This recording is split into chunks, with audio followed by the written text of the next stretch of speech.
Podcasts. The Profile.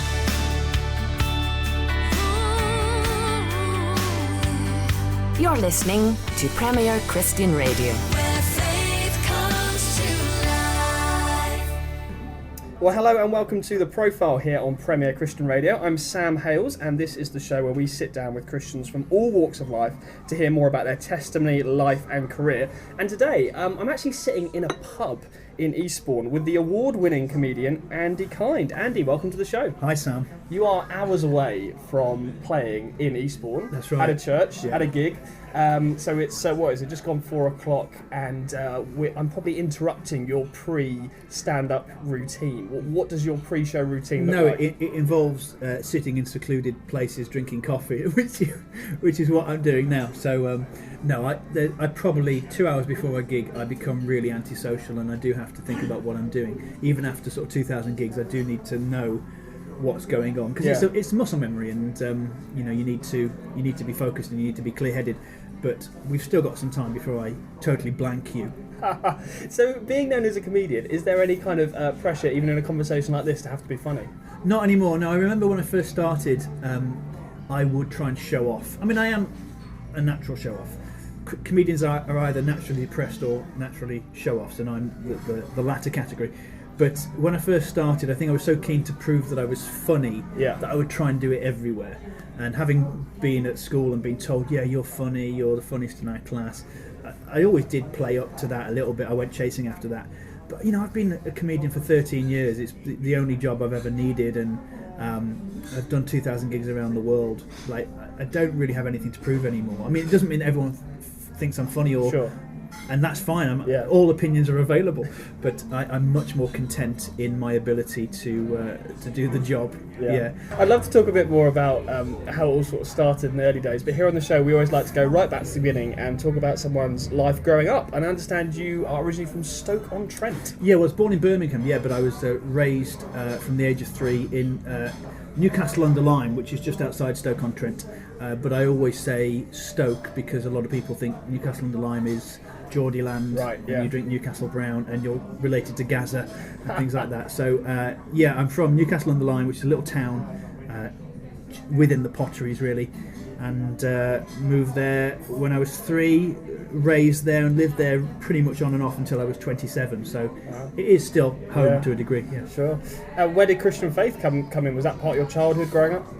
Yes and no really. So mum and dad are both Christians, and so I grew up in a Christian household. A household can't be Christian, but you know what I mean. Yeah. Only people can be Christian. Mum and dad both Christians, and so went to church, went to a Christian fellowship. I remember when I was quite small. The charismania of the 1980s, I think, was at its peak, and then Mum moved us to an Anglican church, and the gospel I believe now and the gospel I preach now is not the gospel I was raised on or the gospel that I believed as a younger person. But I've also never been an atheist. I've always just very easily seen God's existence and God's hand at work. And I remember when I was sort of 5 or 6 years old, I had a really bad nervous twitch, and my mum prayed for me. She put her hand on my head and she said, I'm going to pray for you now. And I felt really dizzy. I said, Mum, what's going on? I feel really dizzy. She said, well, that's just the Holy Spirit.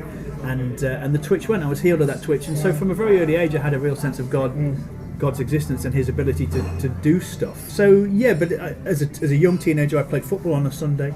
The church we went to was a kind of classic, sleepy, parochial Anglican church. So it was all very much, Father God, we do thank you for this day on the night before he was betrayed. And I got to the point where I thought, I love God, and I know him to a degree, but this doesn't have anything to say to me. This isn't, what is this? Going to church and it's Jam and Jerusalem.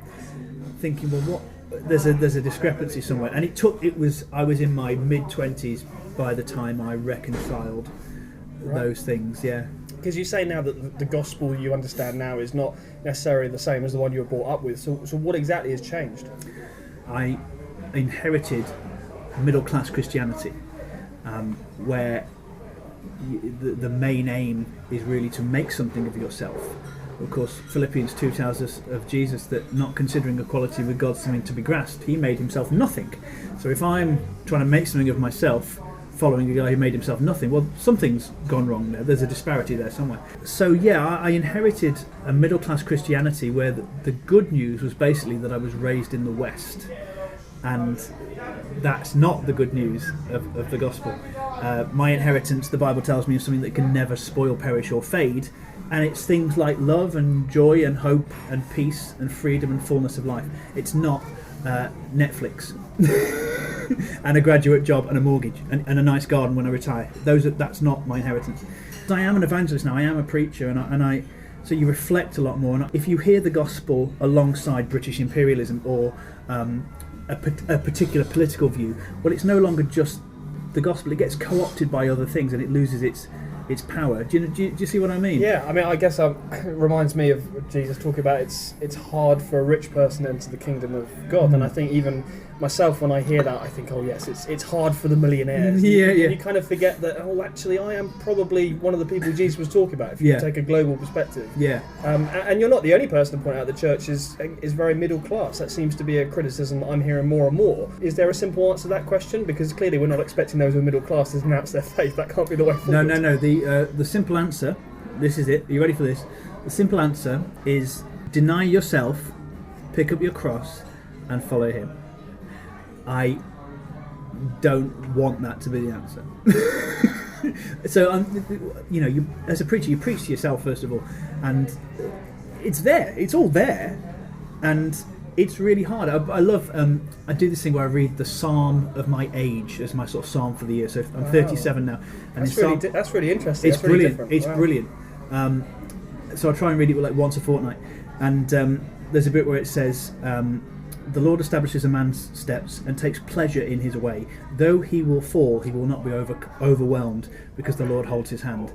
And I just think, the joy of grace is that, you are going to fall, but you're not going to be overwhelmed because I've got you. And I take pleasure in your way, which means that even when you're on the ground falling, I'm not judging you, I'm not condemning you. There is no condemnation for those who are in Christ Jesus.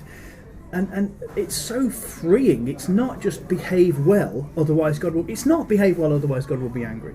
It is as a result of the love that we can experience through God and our relationship with God. Behaviour comes from that, but behaviour is secondary to relationship. Like, I wouldn't want to live or die by this, but I heard somewhere that you become an average of the 5 people you're closest to. And I don't think that's necessarily totally true, but there's something in it, isn't there? And so if one of the 5 people you know best is Jesus, then you're doing pretty well. But I think we're always being discipled by something and someone at some point. None of us are neutral. None of us are free thinkers. We are all vessels and we absorb stuff. If you listen to R&B or hip hop for an hour, and then you listen to classic FM for an hour, your mindset and your behaviour will be different after those 2 experiments, just because of how we sponge-like absorb things. So going back to your story, you went to university, studied French, and French with Italian, and after that managed to sort of wind up in comedy. How did that happen? I was trapped. I was tricked. I needed the money. I was like a comedy mule, smuggling comedy across the border. I always wanted to be a comedian. I remember being. So why did you study French? Well, because of the middle class thing. I went to private school, and throughout private school I was told that I would go to university, and I never really wanted to, but I was just told that that's what you do, and you do the thing that you're best at. And I was best at French. I found it easy, and I found everything else quite hard. Picked it, went to university, never really wanted to use it as part of my job. Always wanted to be a comedian. When I was in first year at high school, we had to write about our idols, and people were picking Martin Luther King and Florence Nightingale. I chose Rowan Atkinson because I wanted to have a lovely face, a lovely expressive face. But I always wanted to be a comedian. That just never went away. And you realise that the people who have the money and are offering you jobs actually don't really care where you've been to university or how you did at university. That may have been the case a while ago. So I think I gravitated towards the thing that I really wanted to do, which was to make people laugh, and my gift has always been communication. And my love has always been making people laugh. I just love the sound of laughter. So I think, having become quite quickly disillusioned with what the world of work actually was and the rat race and being a graduate was, I just thought it says, to quote Morrissey, it says nothing to me about my life. This is not what my life is. So having worked in London for 6 months in a sales job, I quit that, and then I just thought, I'm going to give it a go. I'm going to give comedy a go, because if I don't, then I will. It's the classic cliche. I'll always regret it. And I don't think I expected it to work. I didn't expect it to work. I went to the Comedy Store in 2004 and saw a bill that included Omid Jalili and Adi van der Borg and Ben Norris, amazing comedians, and I came away from that thinking I could never be good enough to do that. But then I've got a poster from 2009 where it says it's a gig in London, and I was comparing. I was the host, and on that bill were two of the same people from that Comedy Store gig 4 years previous. And I remember coming away from that gig in 2009 thinking, I did it. I did what I didn't think I could do. So this is you just travelling around doing stand-up wherever people will pay you, basically. Not even that sometimes. So I started comedy in 2005. January 23rd, 2005, went down to Bath. I talk about this in my first book, Stand Up and Deliver, available from eden.co.uk and other places where it's cheaper. But I just started registering on all these different websites, and I look back at my material now and I think, I don't know, that was the grace of God, because I don't know how that material went down so well. I went along to watch a gig in Stoke with my friend Ben. I went up to the promoter. I had no idea how comedy worked. I went up to the promoter and I said, hello, I'm a comedian. Can I do a gig at some point in the future? That isn't really how it works. And the promoter said, well, it's interesting that there's a guy called Mahinda Suniara who was supposed to be on next, but he's stuck on the M6 in traffic. Do you want to go on now? Wow. I was like, yeah, I do. And I went on and again got voted man of the match at the end, had an amazing gig, don't know how, but I came off stage and I ran my mum and said, Mum, this is what Jesus wants me to do. This is a confirmation of what of me doing this.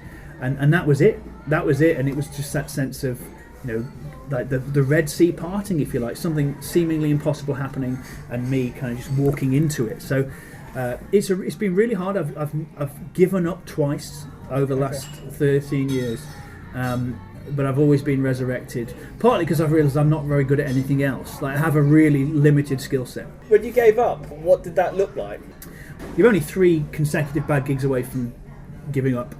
And so that's happened twice. And in 2006, I was only still a baby, really, in comedy terms. I had 3 gigs. I thought, I can't do this. I'm not good at this. This is failed. I've given it a go, but I've failed. I don't know how to get out of this slump. And I said, if I do badly in my next gig, that is it. My next gig was on Easter Sunday 2006, and I had a good gig, not a great gig, but I had a good gig. And I remember thinking, okay, no, I can keep going. I've stopped the rot, and I've reversed the polarity. Later on, I just got to the stage. 2011. I was doing a gig in Harpenden. It was for a New Frontiers church, but it was in a school hall in Harpenden, and it was going really well. I was doing really well. And in the break, I remember on my notepad writing down for the second half, new Peppa Pig joke, stuff about Grandad. I don't want to do this anymore. And I didn't realise I was writing it. I just wrote, I don't want to do this anymore. And I don't know why. I don't know why. Maybe it's because I'd got to the stage where I was doing a lot of gigs for churches, and I was really serving well, but I was kind of having to forego a lot of creative license. You become the comedian of the gigs you perform. You become your decisions.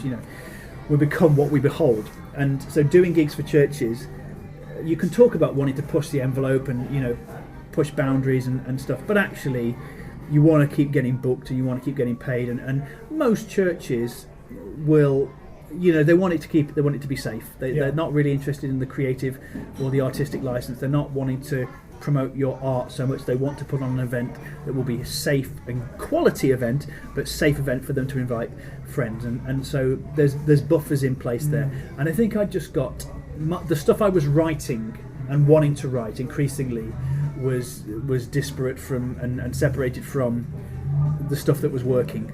And I just thought, this isn't what I want anymore. What you just said there, though, about churches, they don't necessarily want you to push the envelope. They don't want to increase your creativity or enhance your art. I mean, isn't that exactly why so many artists I know do grow disillusioned with the church?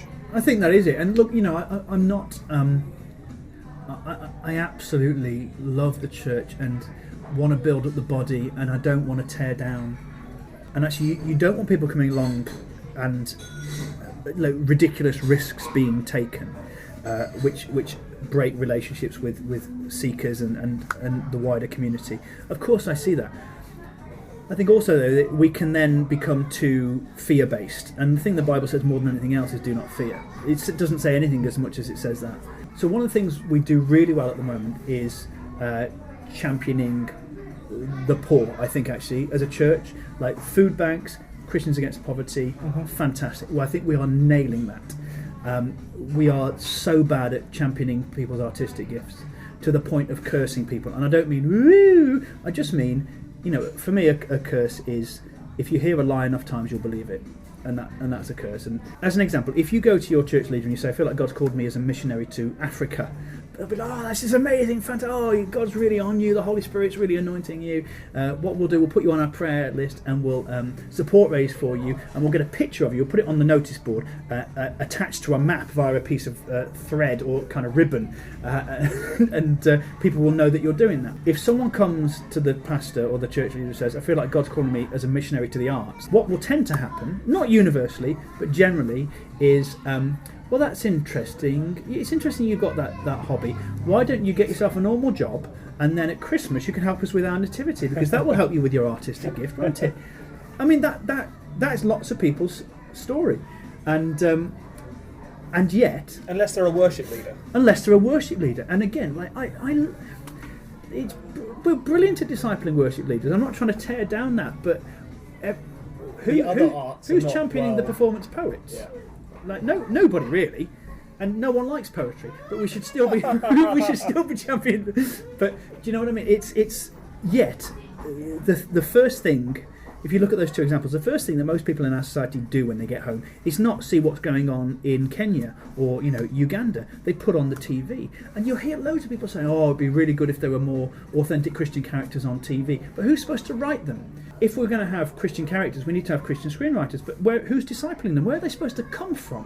What I'm really passionate about, and again, I'm not answering the question you asked, but I've had Diet Coke and I've had coffee, and I'm just off. We should say you are drinking both a Diet Coke and a coffee right now. Yeah. And presumably this is all to help with later on. I'm the bad boy of the evangelical world, Sam.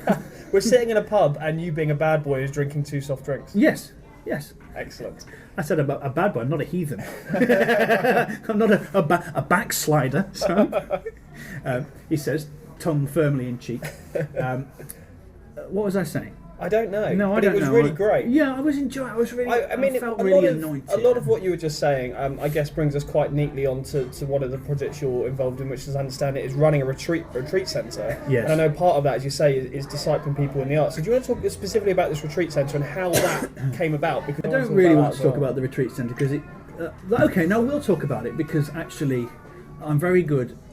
I talk a good game, and I'm very good at making myself sound impressive. I made a big mistake. I took my family to Yorkshire from Manchester to run this retreat centre, thinking that we would turn it into this amazing creative art place, and I haven't done it because I couldn't do it, because I'm not capable of it. My skill set is much more limited than I thought, and I don't have a team around me. And so actually the retreat centre runs well, but it runs as a retreat centre, and I have found myself like completely isolated and lonely, and actually really bored and quite embarrassed, because I had these big dreams, these big pictures, and I do feel like the Lord said to go there. I think he gave us warnings, but he also said, look, this is the right move. And I'd become quite disillusioned again with just doing church outreach gigs. At one point being described, I don't know who it was, but being described as the golden boy of the charismatic evangelical outreach world. I mean, that doesn't mean anything, but I remember thinking, is that who I am? Am I the guy they chinook in for alpha launches? Because even then I was like, well, I still don't see the fruit of that. I make people laugh, and then they sign up for alpha, and I don't even know what happens as a result of that. I become disillusioned with, again, just doing gigs that weren't gigs, and I wanted something new, and I didn't want to. We just had our second daughter, and I didn't want to be away from my girls, or wife and 2 girls away for so long. So it did mean moving to this retreat centre that I would be more localised, be more centralised. I'd have more time with the girls, and it wasn't a mistake because God said go. But on a professional level, on a personal level, it was a mistake, and it's a failure. It is a failure in terms of. And bearing in mind what I said earlier about there's no condemnation, I don't feel guilty or ashamed, but just looking at it objectively, I see that the thing I set out to do, I misjudged and have failed at. And that's okay, because actually there's a new season on its way, hopefully, and I didn't want to preach the gospel when I moved to Westwood, and now I do want to, and that's what I feel is the calling for the rest of my life. But I've had to really, again, to sound quite charismatic evangelical, I feel like I'm really going through a desert right now, and that's true. But I listened to an amazing Mike Pilavachi talk where he talked about David being anointed king and then going back to being a shepherd, and the message was don't be afraid to partner with obscurity. And I think, having been quite well known within the Christian world, the evangelical Christian world, as a comedian, as a reliable person doing all the festivals, to suddenly remove myself from that has been difficult, but also really important, because when I get released back into the wild, if you like, it will be properly as a preacher, and there's just a different character needed. Comedy is self-elevating by its nature. Preaching is self-denying and Jesus elevating. And it's all very well saying these things, but there's stuff that needs to happen internally. You can do a comedy gig and be spiritually nowhere. So, you can't preach and be spiritually nowhere. So, I mean, this is quite a kind of progression, a change. We sort of started out doing, and it's not. I realise there's been a tonal shift as well in the interview. So, but it's not that you started out doing stand-up and no longer do that. But that was the main thing. And I know writing books came into that, because you wrote 2 books that were sort of connected with your story of going out there and trying to be a stand-up comic. Yeah. And then after that, as you say, going to Huddersfield and running a retreat centre, but in your words, feeling like that failed, and now feeling like you're being repurposed for preaching. This is quite a change. And it's not, I should say again, it's not that the retreat centre has failed, it's that what I've tried to do has failed. I am the one who has failed. So you wanted the centre to be a sort of place where Christian artists, I should say those involved in the arts who are Christians, might be a better way of putting it, can come for sort of spiritual refreshment. But why hasn't that happened? The sphere of influence that the retreat centre, and it runs well as a retreat centre. It's a great place to come. God does business with people there, and the other people who run it are brilliant, and the trustees are brilliant. So there is no criticism here of anyone. But the sphere of influence it has isn't the sphere of influence that I need to be able to grow this new thing. My skills are interpersonal and communication based, not administrative or logistical.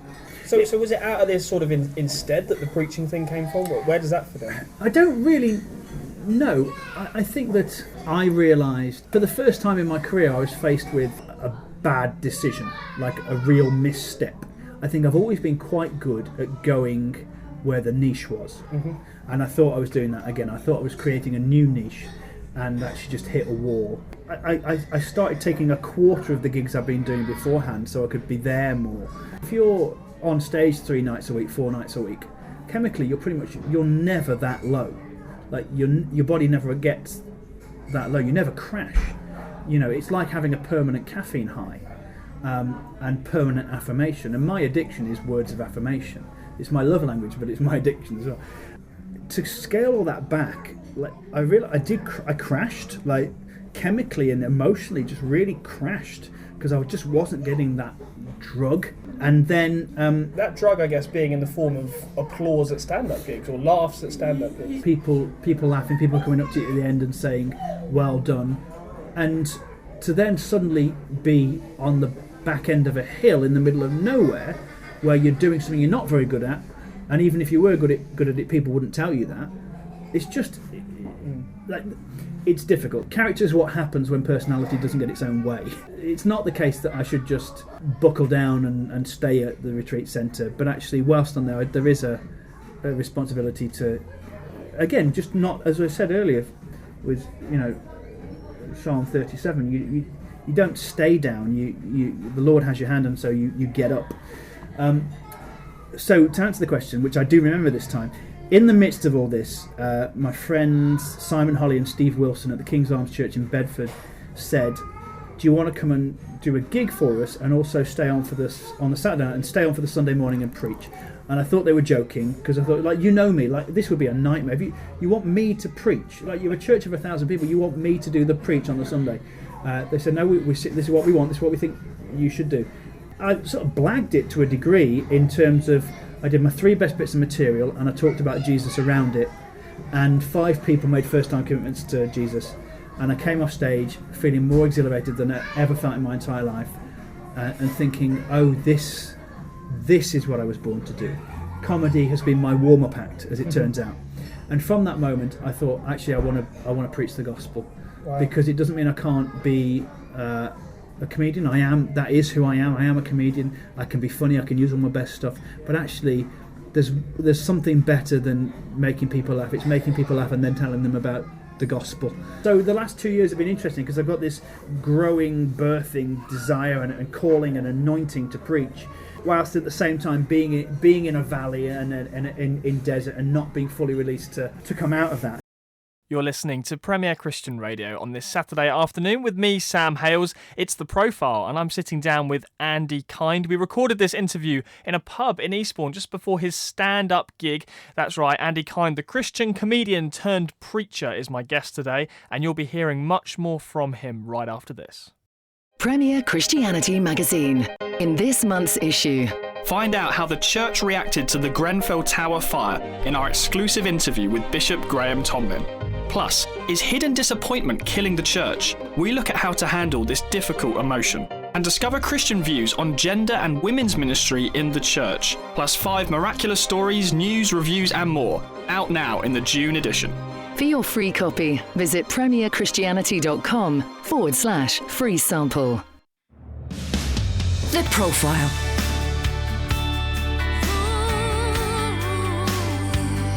You're listening to Premier Christian Radio. Where faith comes to life. Welcome back to The Profile here on Premier Christian Radio. I'm Sam Hales, editor of Premier Christianity magazine. That's the magazine that sponsors this show. If you would like a free sample copy of the latest issue, we're the UK's leading Christian magazine, and you can get yourself a free copy. Just head to premierchristianity.com/free sample. Simply type your details in and we would love to send you a free copy of the new edition out now. But it's time now to rejoin the conversation that I had with Andy Kind.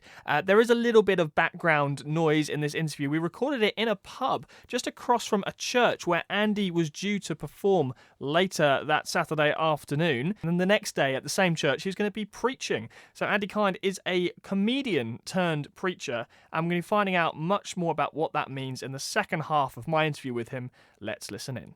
You wrote something for the Christian website Threads a while back that I wanted to put to you again. You said the oral tradition that Christian comedy is not as good as secular comedy, a fact that is no longer true, has been passed down to a generation, and so young people, the 20s and 30s, who I primarily aim my comedy, often don't come along because of the preconceptions they have of what it will and won't be. If they don't come, they don't correct their thinking. The same message about the deficiency of Christian comedy gets passed to the next generation. I'm so bombastic. Do you still believe that? Yes, I do, and I believe it's probably true with other things as well. So in a nutshell, what I'm saying is that we believe what we're told, don't we? And so, Is there still this perception, I think, not just with Christian comedy, but with Christian music, Christian film, Christian anything, that, if it's got the word, I mean, I work for a Christian magazine, it's a Christian magazine, there's a perception, certainly amongst people in their 20s and 30s, although I'm sure other ages as well, that if the word Christian is before the thing, whether it's comedy or magazines or music, then that means it's not quite as good. Exactly. And I think that's, and yet, if someone hears someone is a Christian doctor or a Christian lawyer, we think they must be better. For some reason we think, I trust, like, they must be amazing people and they must be better than normal doctors. So there's something about the arts, and actually some Christian music isn't very good, but some of it's amazing, actually. And actually, even if it isn't really good, like, this is what God's called people to. It's not our place to tear them down because it's not our preference. There's a real, like, who reviews the reviewers? That's That's an article I want to write. Who reviews the reviewers? You know, we've been so we've been so discipled by the X factory of the age that we should just judge people based on our own preference, on our own sense of law. But yes, I think that people would instinctively say Christian music is rubbish, Christian comedy is rubbish. Well, if you haven't experienced it, then you're just not in a position to say. But where have you got that from? Let me give you another story, and I might talk about this in my preach tomorrow, actually. I know a guy, he definitely believes this, that he should never say sorry. And I said to him, well, why? What makes you think that? He said, well, that's just who I am. It's intuitive, he said. A while after that, he came up to me, because I gently tried to challenge him on this. Like, why do you, because he's a Christian guy, like, why do you think this? He came up to me and said, can I have a chat with you? You know, when we said, like, where do you get the idea you shouldn't say sorry? He said, as a kid, I was a massive John Wayne fan. And there's it's either True Grit or The Searchers, where the John Wayne character says to his, like, young lad, never apologise, it's a sign of weakness. Yeah. And this guy said, I realised that that's where I got it from.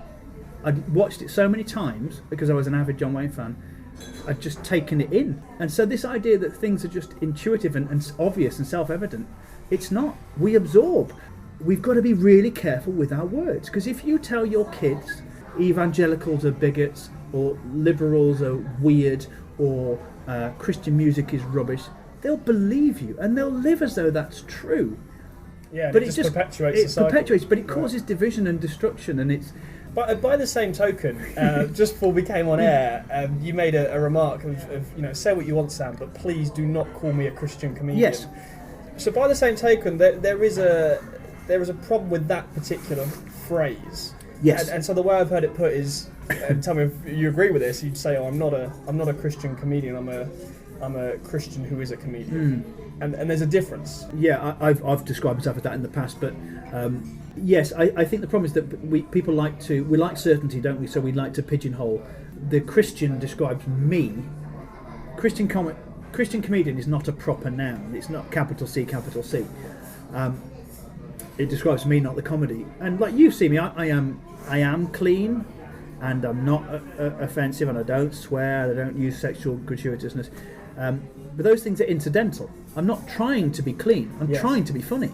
I remember you telling me that the problem with calling yourself a clean comedian is you said that people started to book you who are only interested in you being clean and not interested in you being a comedian. Yeah, people come up and they'll say, "Oh, it's so.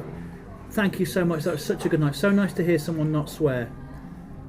I was like, but do you think it was funny?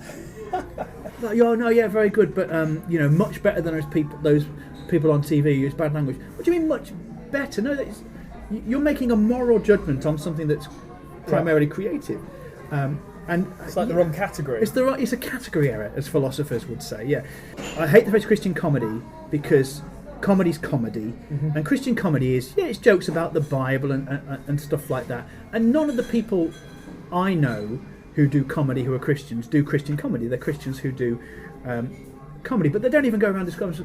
They're comedians. That my job title on my insurance forms, well, it says writer because it's cheaper, but it says comedian. And I think it's the connotations that are conjured up. When someone hears the phrase Christian comedy or Christian comedian, they picture something based on what they've had fed to them that has been passed down. And I think, well, that doesn't sound very good, I won't go to that. and people are pretentious, and people are snobs. We're all snobbish, and we all have our own prejudices, however mild they can be. People are realising now that worship music is probably it's the best it's ever been. Christian music is probably the best it's ever been because we're exposed to it more, and there's more freedom.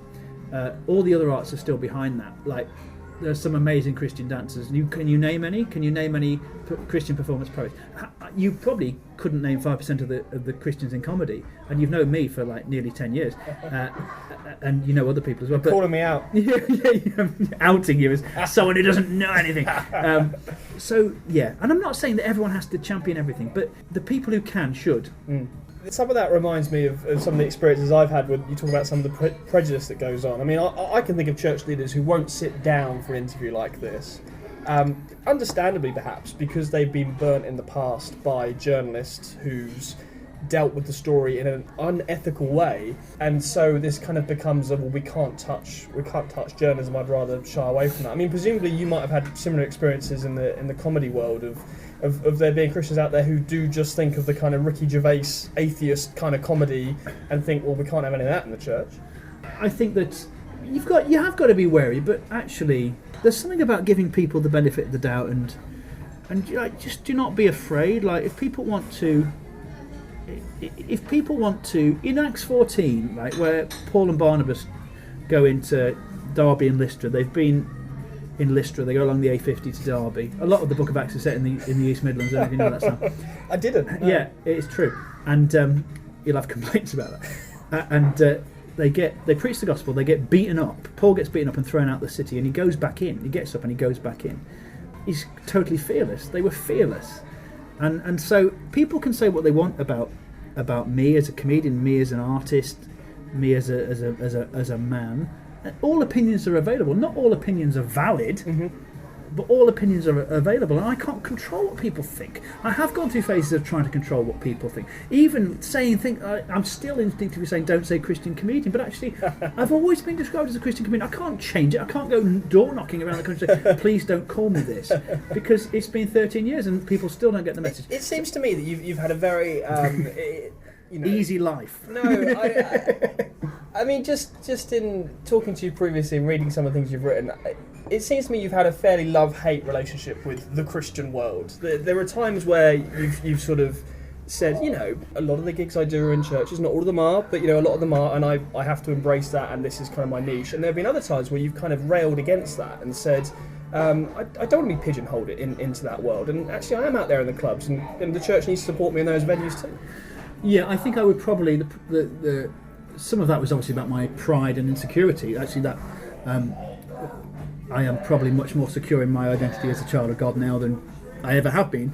And yes, I think in the past I have been so keen to show myself approved by the comedy world, or as a great beacon of Christian entertainment, that I have been quite insecure, and I have attacked. No, I haven't attacked, but I have railed against aspects of Christendom, and rightly or wrongly, actually, that has been as a result of my own pride. And I suppose I'm just much more relaxed now.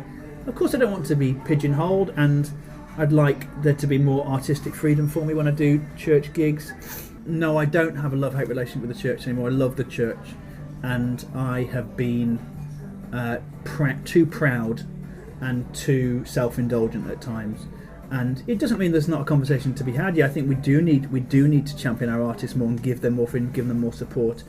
But actually, the church, people are doing their best, aren't they? And we get it wrong, but we're doing our best. And no one is deliberately getting it wrong, I don't think, most of the time. Absolutely. So yeah, I've definitely softened on that. As a result of having a massive failure over the last 2 years, I think you have much more grace for other people's shortcomings. What would it look like for me to have more freedom? I think is this about this might not be what you're saying, but is this about sort of pushing the envelope with the kind of jokes that you feel you can get away with in a church setting? Yeah, I mean, I'm never trying to be crude. Comedy's just an extension of who you are, and I'm not going to suddenly. Of course. I'm not withholding F-bombs here. I'm not trying to not say them. That's not who I am. No. But I think it's more the. For instance, if I wanted to talk about the struggles that Christian men have with porn, I couldn't. Even if I'm a visiting preacher or a visiting entertainer, and I'm doing it from a position of trying to help us overcome that issue using humour. And that, on paper, that sounds great. Oh, comedy breaks down barriers and stuff. No, it doesn't work, because the moment you mention porn, the whole room goes dead. The whole room goes dead. Why? Because we weren't expecting it. We're not used to talking about it. Lots of people have secret battles in the room.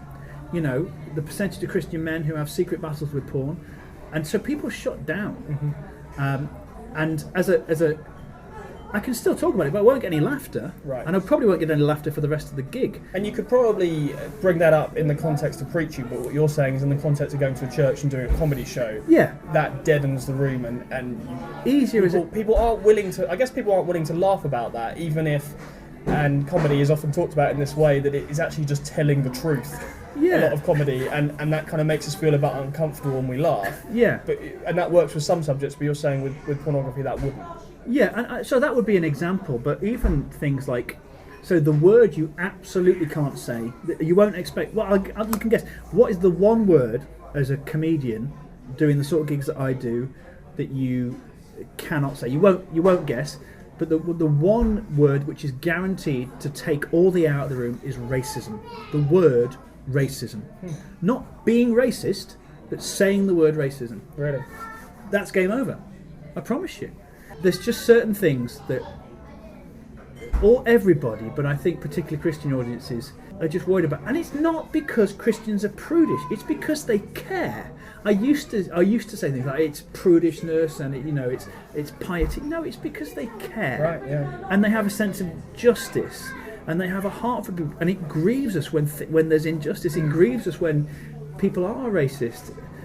So it's that, but what it means is that you're not free on stage to talk about whatever you want. Right. I'd love to speak. I did the article for Christianity magazine last time about when Justin was still in charge. It was better then, actually. He said Miles better, I'm sure.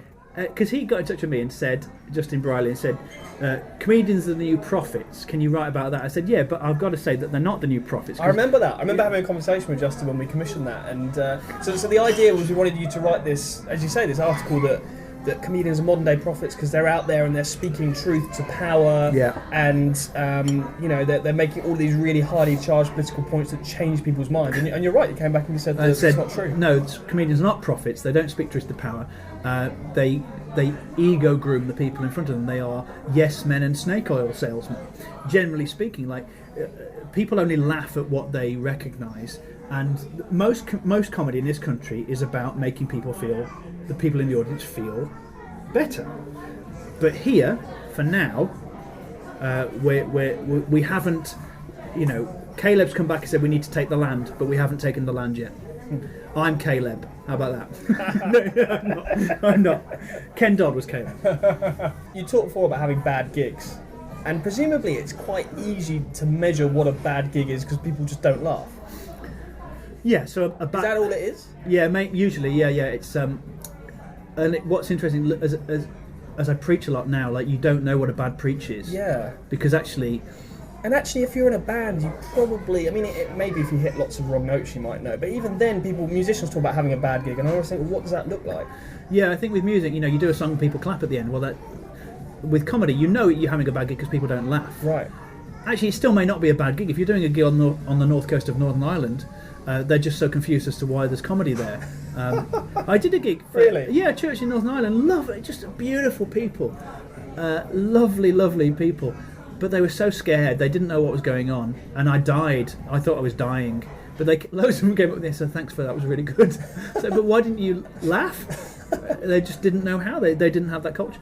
But yeah, generally speaking, a bad gig because people aren't laughing. But whereas with a preach, actually, sometimes when they're the most silent, that's the best preach. Yeah. So I'm still learning that. I want to talk more about preaching in a minute, but tell me about the best gig you've had. The best, yeah. There has been loads. There's been, as you would hope, after 2,000 gigs. Well, there's one I can think of. I'm sure the majority were brilliant. Yeah, the majority who, 97% are somewhere between good and great. Yeah, I think last year at New Wine, I retired from New Wine last year, doing the after hours because the Lord said you need to move out the way. If you want to preach on main stage, you need to step down from the comedy stage, and also you need to give some of the people you've been discipling a go. First time I performed at King's Arms in Bedford. Again, it's always been a special place for me.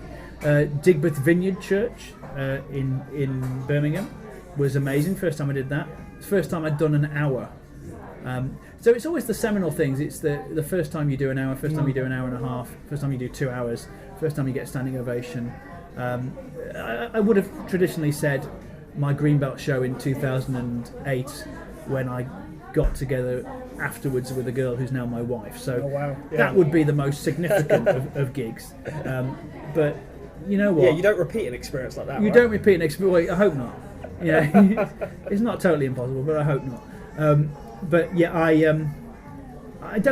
currently don't have a favourite gig. But that one we went to in Southampton together, that was good. The one I really enjoyed that gig. That was in a Costa Coffee in Southampton, and I mean, it was pretty obvious, even just for myself who knows nothing about comedy, that a huge amount of that gig was improvised and on the spot, which I just have a huge amount of respect for anyone who can improvise like that. So the best type of gig, if I can spend most of my time, if I can spend like a third of the gig bantering and ad-libbing, I enjoy that the most, because I know and that gig felt like 90% bantering. And it probably wasn't 90 because a lot it's smoke and mirrors. I'm a snake oil salesman, remember? But I am. I've always been known on the comedy circuit and as someone who is really good at comparing, really good at bantering, and good at ad-libbing. But that's a real skill, I think. If someone like yourself who doesn't want to be rude, you know what I mean? Because a lot of bantering with people descends into mocking them. Yeah, it can. And to mock people in a way that is, I mean, you'll have the language for this in a way that I don't, but mocking people, a way of mocking people that's fun, that's good-natured, that doesn't just descend into rudeness, I think is incredibly difficult.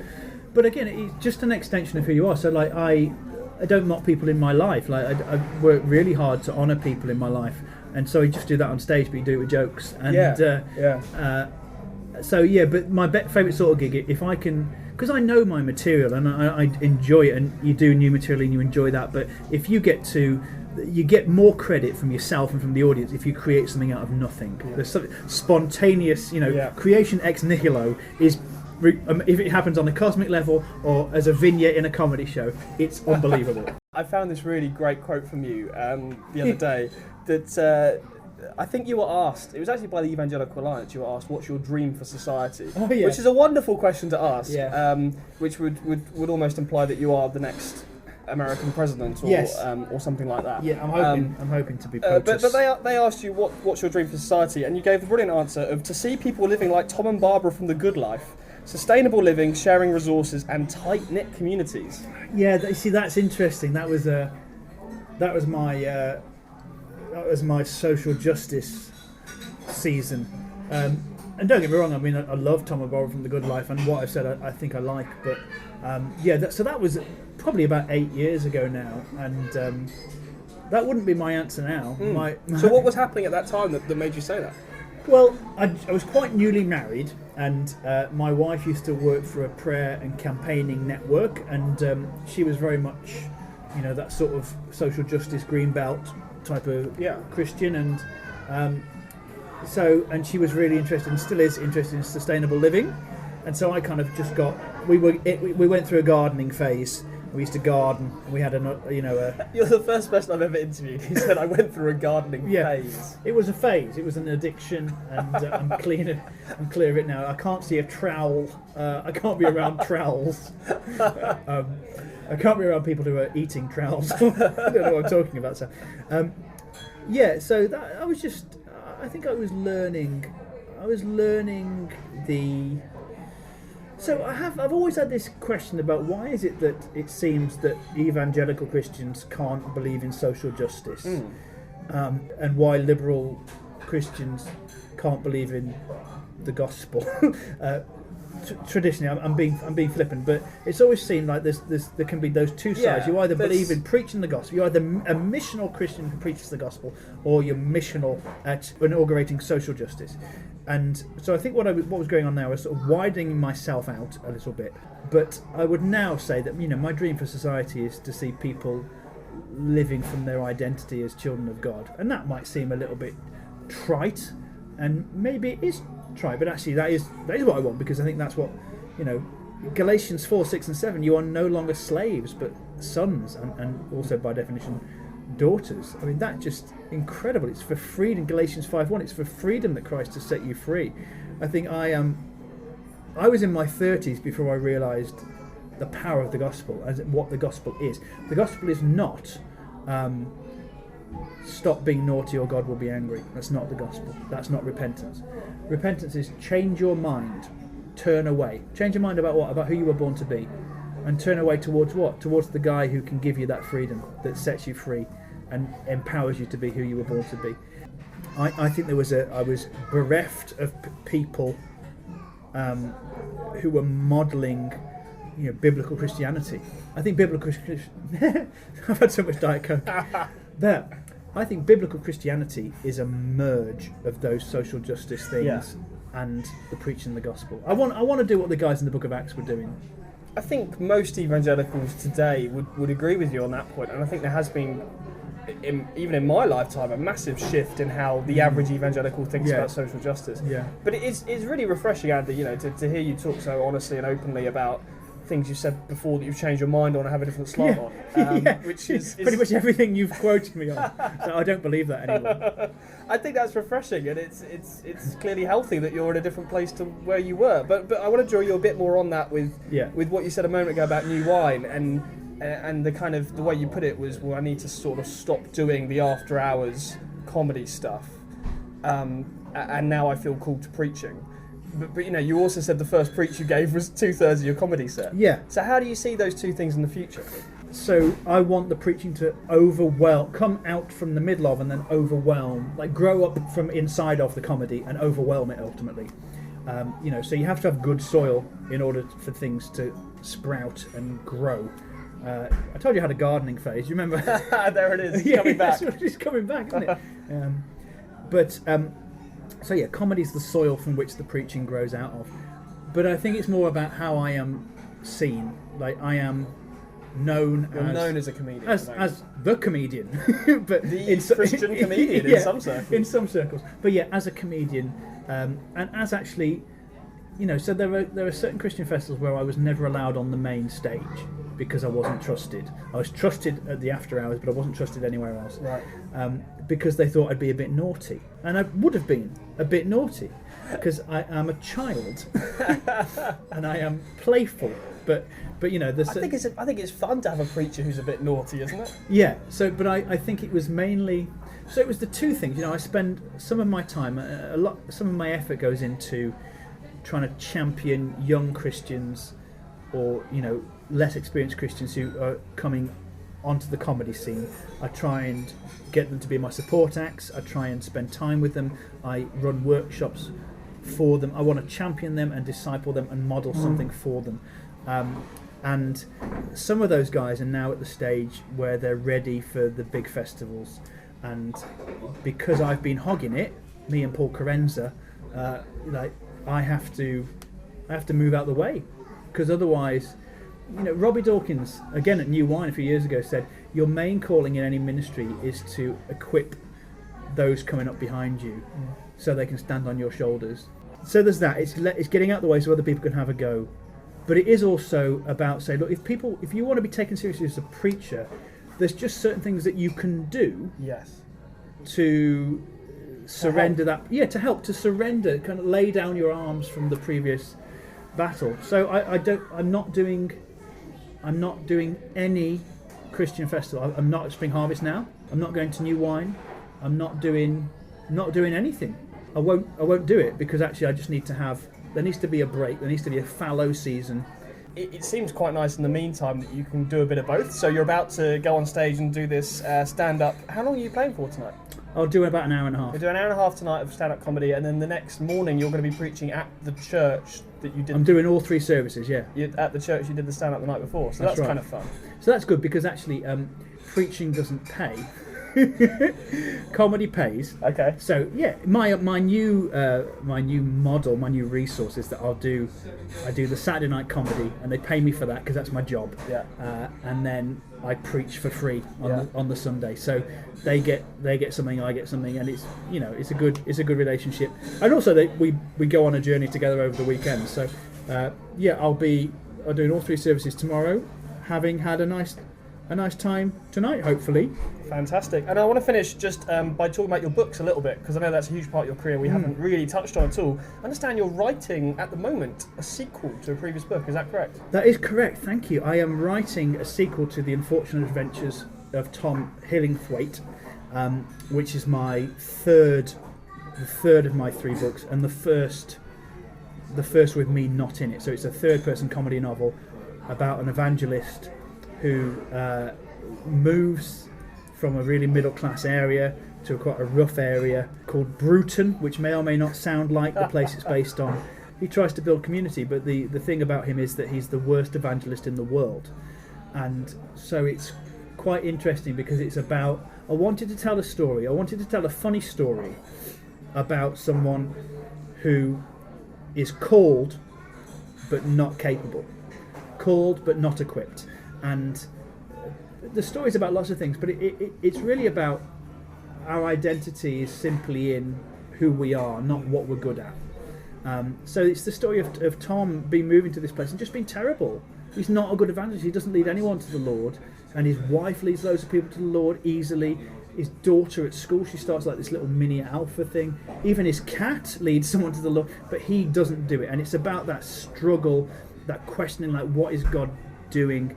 But it's a real redemption story because he learns where his worth is, and that it's not really about him, and it's not about performance. It's kind of railing against that middle class Christianity that says you have to strive for something. What I really was keen not to do was to tell a trite, twee Christian novel. So at the end, spoiler alert, he loses his job. The Christian ministry he's working for just summarily sacks him, and he loses his house and he has to leave. So the end of the story is him taking his family away, having been disgraced in a sense. And I really wanted it to be an honest story about the struggles of working in Christian ministry. It's not, aren't Christians good people, aren't atheists bad people. Like, I want to tell funny stories well, but from the Christian world. So it's about the Christian world in the same way that, a Charles Dickens novel is about the Victorian era. Mm-hmm. It's just set there, but yeah. I just want to tell really good, funny stories which have a heart and communicate something of the gospel. So that's it. That's it. So where can people go to get the first one and your other 2 books? Yeah, well, I like to promote Eden.co.uk. There's any of the major book selling websites you can go to, but Eden are cool. I like them, and so go there. Or you can come to one of my gigs and buy them off me there. Even better. Well, I'm going to let you go, Andy, get to this gig, but I couldn't really let you go without asking the question that I've been wanting to ask for the whole of this interview, and that is, as a travelling comedian, what is your favourite service station? Oh, yes. Well, thank you so much. And it's not like... most comedians say that one north of Manchester on the way to the Lake District on the M6. My favourite one, bizarrely, is Cawley Services, which is south of Birmingham on the M6, because if I'm doing a long trip to the south, it's usually halfway, and it's the one I stop at.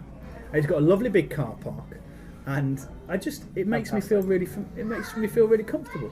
So it's Cawley Services, but I like Warwick and Oxford on the M40 as well. Okay, they're good runner-ups. Yeah, they're good runner-ups. Yeah. All right, great. Well, Andy, I'm going to let you go get to this gig. I hope it goes really well, and I hope the preaching goes well tomorrow as well. Thank you so much for being on the programme today. It's been great to have you. It's been my pleasure.